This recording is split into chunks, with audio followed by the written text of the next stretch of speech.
will also give clear directions towards recognition for ACCA members in the market. There have also been some statutory changes in Nepal with regards to practical experience and training, which have impacted on our negotiations with ICANN, as well as the wider profession.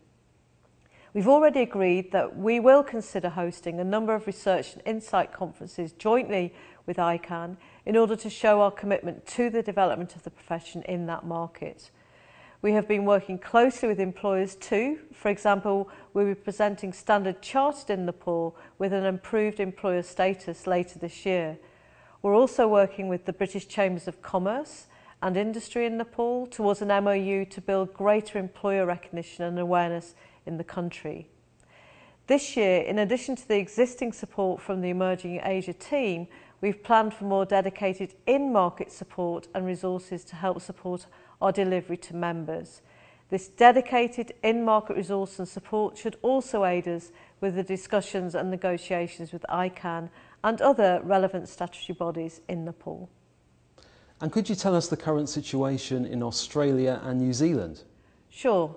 Recognition continues to be one of the biggest challenges facing ACCA in both the Australian and New Zealand markets. The local market is currently dominated by CPA Australia and the Institute of Chartered Accountants in Australia, with ACCA members making up around 5% of the total pool of qualified accountants in Australia and New Zealand. The ongoing merger between ICAA and the New Zealand Institute of Chartered Accountants to form a single chartered body across Australia and New Zealand will likely strengthen the dominance of CPA and the newly merged local chartered body. In recent years, the local office has focused on its efforts in increasing recognition amongst employers by direct involvement in leading employer forums such as CFO 2015 and amongst leading recruiters through direct one-to-one contact, roundtable presentations and workshops. In addition, we have established local networking forums for members to meet and discuss the challenges and opportunities in the market. These networking opportunities include the informal monthly Red Box Tuesday events, where over 70 events have been held in the last 12 months alone. These have been very popular, involving close to 500 members, whilst we also continue to host more formal member events twice a year. These events have taken place in all state capital cities and have provided invaluable for ACCA members, especially to help those members who've recently moved there navigate the local employment market. Alongside these member-focused networking initiatives, we have worked to develop and enhance ACCA in the local market by pursuing a number of targeted MOUs with local allied professional bodies, including the Tax Institute, the Governance Institute, and the Australian Institute of Management. These alliances have positioned ACCA alongside some of the more established local organisations while providing local members with access to a range of professional development opportunities and avenues for further networking. When it comes to formal recognition arrangements, ACCA Australia and New Zealand remains open to the idea of these, especially when a formal recognition arrangement would benefit our members in markets where recognition is viewed as an issue or as a barrier to increased employment opportunities. Historically, the primary obstacle to a formal recognition arrangement with both CPA and ICAA has been the insistence that ACCA members hold education qualifications to degree level. This has proved a difficult hurdle to overcome because we pride ourselves on our philosophy of open entry and access regardless of educational background. There are, however, signs that the local landscape is changing. In particular, the merger between ICAA and NZICA potentially offers the possibility for fresh consideration of local recognition agreements. Once the dust has settled on the merger, the time might well be right for ACCA, ICAA and NZICA to discuss mutual recognition once more.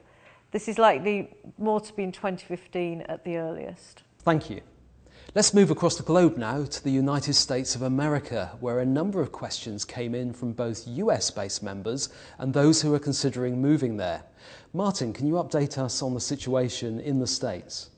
While ACCA is dedicated towards recognition in the USA market, recognition will likely take a different form than traditional statutory recognition. Recognition of a foreign qualification in the USA is a very long and difficult process because the CPA qualification is written into the statute in each state. So it should be noted that no foreign accounting qualification has ever achieved a statutory change to allow for audit recognition in the USA.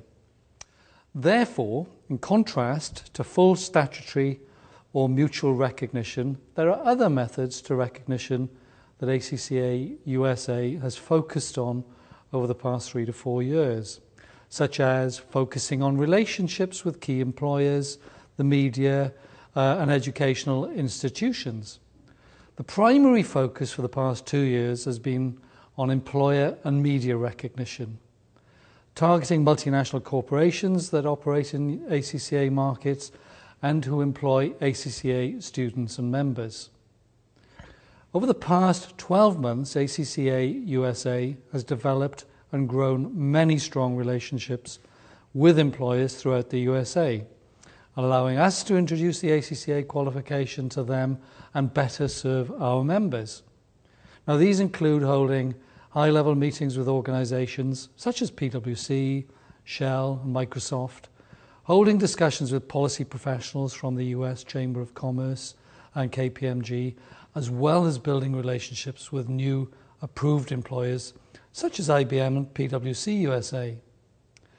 ACCA USA is also focused on building strategic relationships and partnerships with well-known organizations in order to engage with key employers. Now, these relationships have since grown into successful and equal business partnerships with a number of organizations such as City and State Media, Cranes, Pace University, and many more. So leveraging partner and stakeholder relationships have allowed for greater access to targeted employers. Now, for example, a partnership with The Economist allowed for panel participation by Bank of New York, Mellon, and PwC, while our relationship with Women in Government Relations allowed us greater access to KPMG, Deloitte, and Grant Thornton. Since July 2013, ACCA USA has hosted over 10 events, many with Big Four and national family representation, resulting in over 1,500 attendees, numerous media mentions, and greater relationships with targeted employers. Now, our media recognition work in the USA not only enhances the general brand recognition, but also helps signpost ACCA's activity within the USA. An increase in targeted events and partnerships has led to greater visibility and media exposure since mid-2013, including an article in the Wall Street Journal and also one-on-one meetings between media contacts and the head of ACCA USA in order to better understand what makes the headlines. ACCA USA accounts for over 31% of all media hits globally, while increased social media activity has helped establish a more visible brand nationally. Now, finally, with regards to educational recognition, over the past year, ACCA USA has studied the educational structure in the USA and has decided to move forward with a full market analysis to determine if the ACCA qualification can fit into the American educational structure. Currently, the ACCA qualification can only be pursued through online providers in the USA, specifically BPP and Kaplan. And the analysis will look at all options on how to teach